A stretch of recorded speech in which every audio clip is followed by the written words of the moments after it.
এই পুলিশ অফিসারটি প্রত্যেক দিন একটা ভিখারিকে খেতে দিত।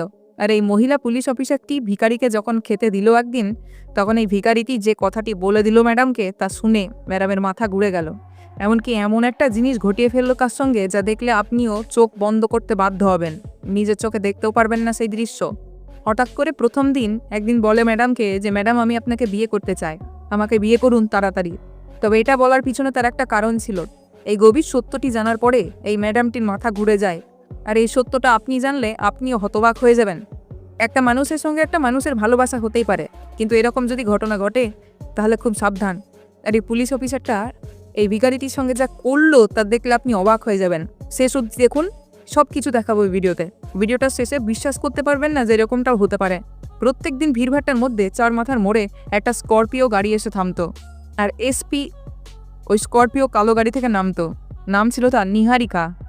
মানুষ তাকে খুবই ভালোবাসত। সে অত্যন্ত কঠোর একজন এসপি ম্যাডাম ছিল। প্রত্যেক দিন সে রাস্তার ধারে বসে থাকা একটা ভিখারিকে কিছু টাকা দিয়ে সাহায্য করত। আর ওই মানুষটি প্রতিদিন মাথা নিচু করে ধন্যবাদ জানাতো ওই ম্যাডামকে। আর ম্যাডাম মন খুশি করে সেই জায়গা থেকে চলে যেত টাকা দেওয়ার পরে। তবে লোকটি কোনোদিনও 1 টাকাও চায়নি ওই ম্যাডামকে। ম্যাডাম ইচ্ছা করেই তাকে প্রতিদিন এসে টাকা দিয়ে যেত। আর এই ঘটনাটি অনেক মানুষের চোখেও লেগে যায়। অনেকে ভাবতো যে এটা কেন হচ্ছে, এসপি ম্যাডাম প্রতিদিন এসে এ লোককে টাকা কেন দিয়ে যায়, কিন্তু কেউ তার আসল সত্যতা জানতো না। এই নিহারিকা ম্যাডামের স্বামী 2 বছর আগে অ্যাক্সিডেন্টে মারা যায়। তারপর থেকেই তার জীবন সম্পূর্ণরূপে বদলে যায়।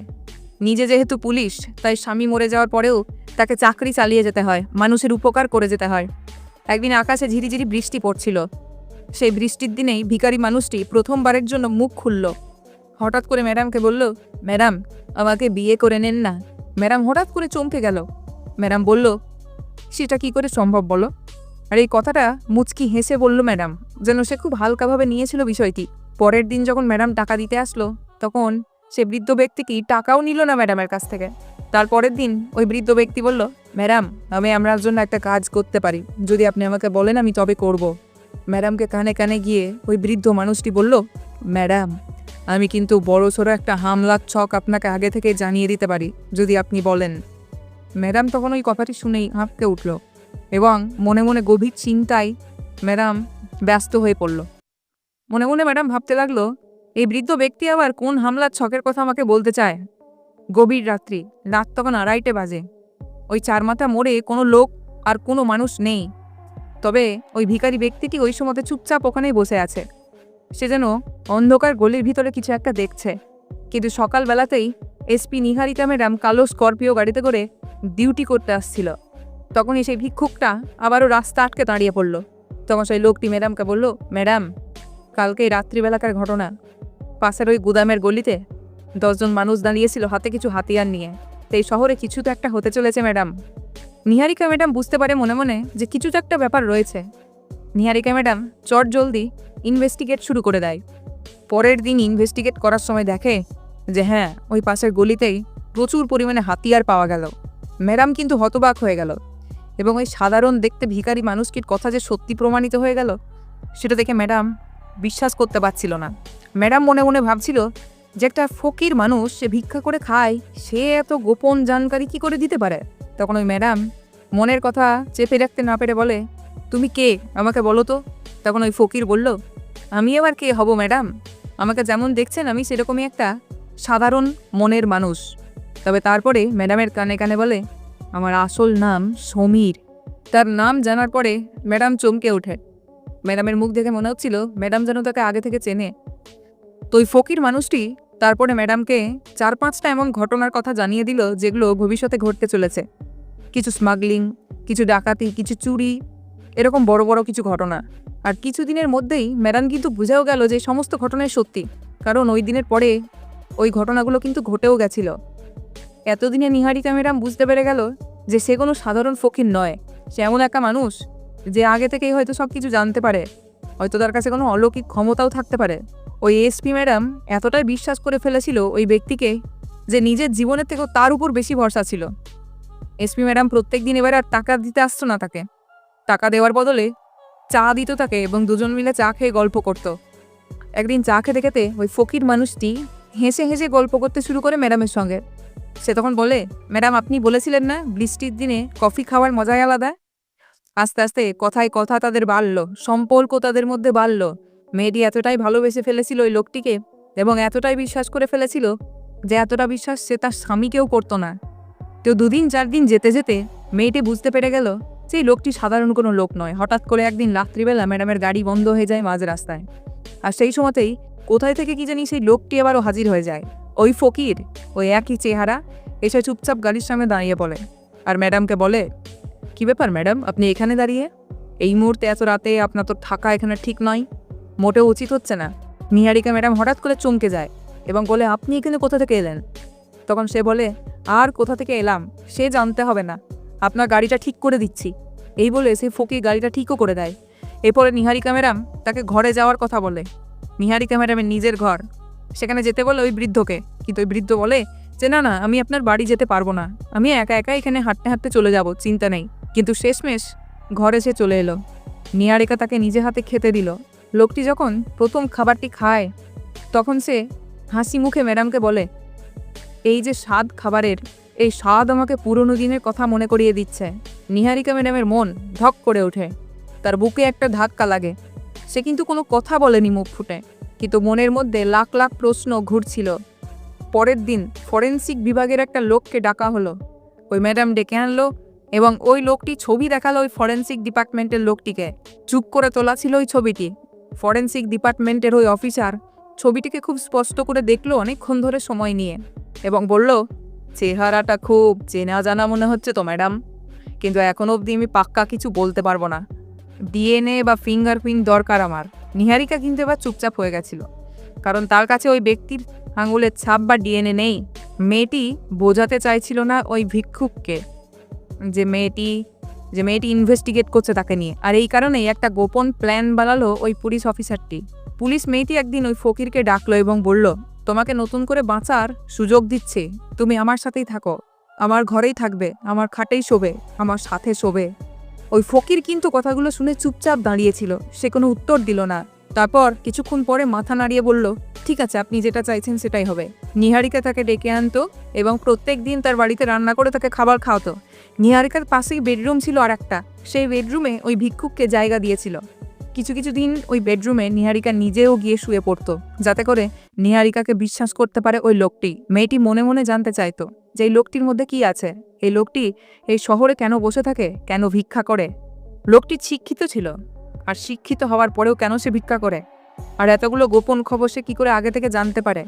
এই জিনিসগুলোই কিন্তু তার জানার ছিল। আর এই কারণেই লোকটিকে নিয়ে ওই নিহারিকা ম্যাডাম ইনভেস্টিগেট করতে শুরু করে দেয়।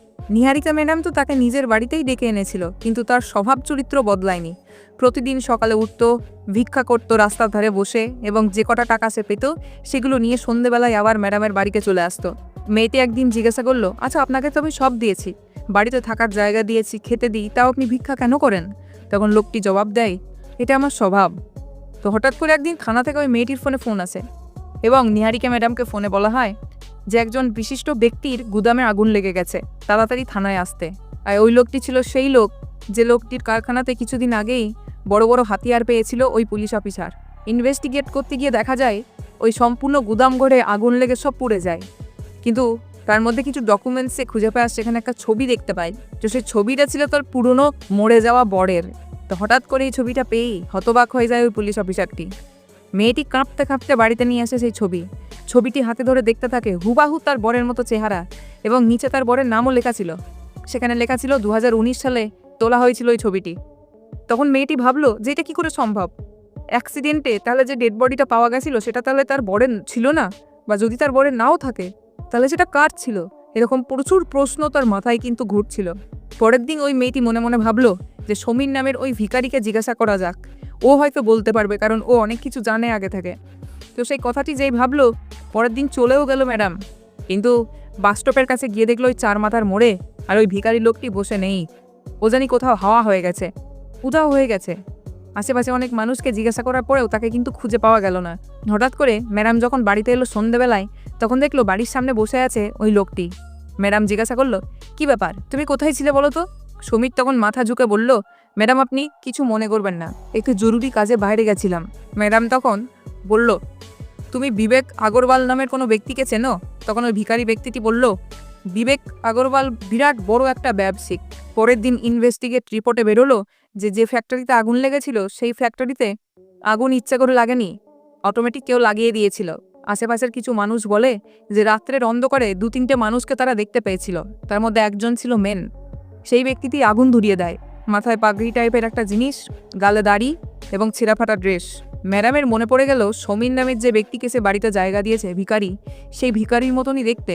আশেপাশের লোক যেটা বলল তাদের কথা অনুযায়ী ওই সমীরের মতোই চেহারা তার, যে ওই ফ্যাক্টরিতে আগুন লাগিয়েছে। এবার ওই ম্যাডাম বুঝতে পেরে গেল যে সমীর, যাকে সে সাধারণ একটা ভিখারি ভাবছে, সে কিন্তু মোটেও সাধারণ কোনো মানুষ নয়। সে বুঝতে পেরে গেছিল এটা কোনো ছেলে খেলা হচ্ছে না, নিশ্চয়ই এর পিছনে কোনো বড়সড় ব্যাপার লুকিয়ে রয়েছে। তখন ইনভেস্টিগেশনের দল তৈরি করে ওই ম্যাডাম এবং সবাইকে বলে যে আমার বাড়িতে যে ভিখারিকে জায়গা দিয়েছে ওই ভিখারিটি রাত্রিবেলা কোথায় কোথায় যাচ্ছে সব কিছু ট্র্যাক করো, তার সম্পূর্ণ নজর রাখো তার উপরে। ইনভেস্টিগেট করে দেখা গেল প্রত্যেক দিন রাত্রে ওই ভিখারিটি একটা গুদামে যায়, সেই গুদামে অনেক লোকজনের সঙ্গে সে মেলামেশা করে। মেয়ে পুলিশটি চলে গেল আবারও সেই ফ্যাক্টরিতে যেখানে আগুন লেগে গেছিল। সেখান থেকে কিছু নথিপত্র আর কিছু ফটোগ্রাফ নিয়ে আসলো। সে বাড়ি এসে প্ল্যান করে ওই সমীর নামের ব্যক্তিকে ডাকলো খাবার টেবিলে এবং তাকেও ছবিগুলো দেখালো। মেয়েটি বলল যে কে এরা বলো। তখন সমীর বলল যে ম্যাডাম, এরা যেই হোক, কিন্তু একটা কথা বিশ্বাস করবেন, আমি আপনার শত্রু নই, আমি আপনার ভালো চাই। তখন ম্যাডাম বলল, এইসব বাজে কথা বলে লাভ নেই, তুমি যদি আমাকে সত্যি কথা না বলো তাহলে আমি তোমাকে গ্রেপ্তার করব। আর তখন ওই ব্যক্তিটি বলল, আপনি যদি আমাকে গ্রেপ্তার করেন ম্যাডাম, তাহলে আপনি যে সত্যটা জানতে চাইছেন সেটা জীবনেও জানতে পারবেন না।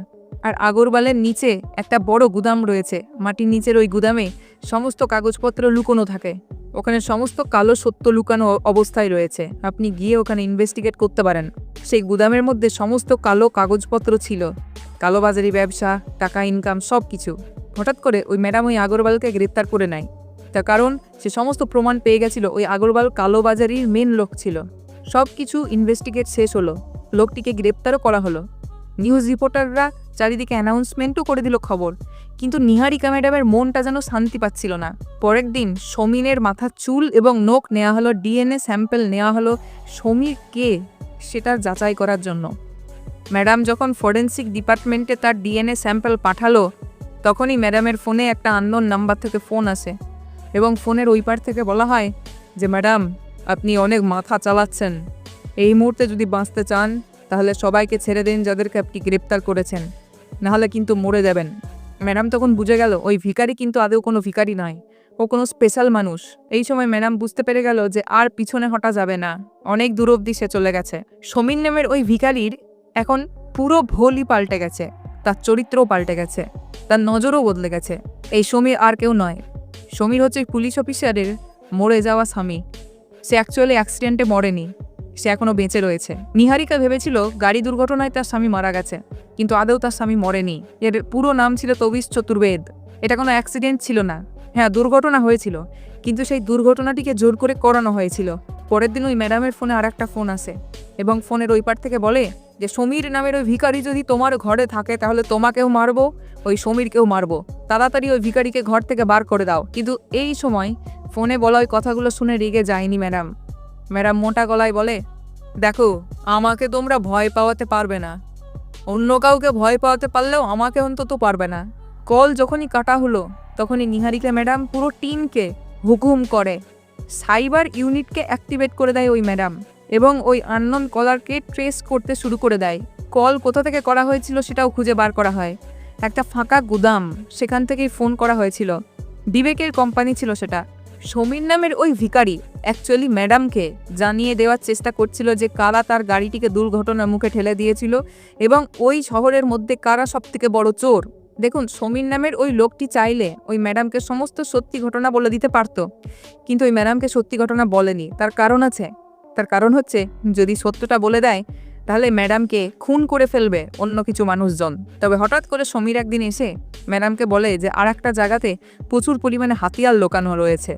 ইনভেস্টিগেট করে দেখা যায় যে হ্যাঁ, সেখানে প্রচুর হাতিয়ার রয়েছে এবং 12 জনকে গ্রেপ্তারও করা হয়। তবে সেই 12 জনের মধ্যে একজন নিহারিকা ম্যাডামকে বলে দেয় যে আপনি যাকে ভাবছেন সমীর এবং সাধারণ ভিখারি, সে আদৌ ভিখারি নয়। ওই লোকটি ম্যাডামকে বলে দেয় যে সমীরকে যেটা ভাবছেন সেটা কিন্তু নয়, সমীর অনেক বড় মাপের একটা লোক।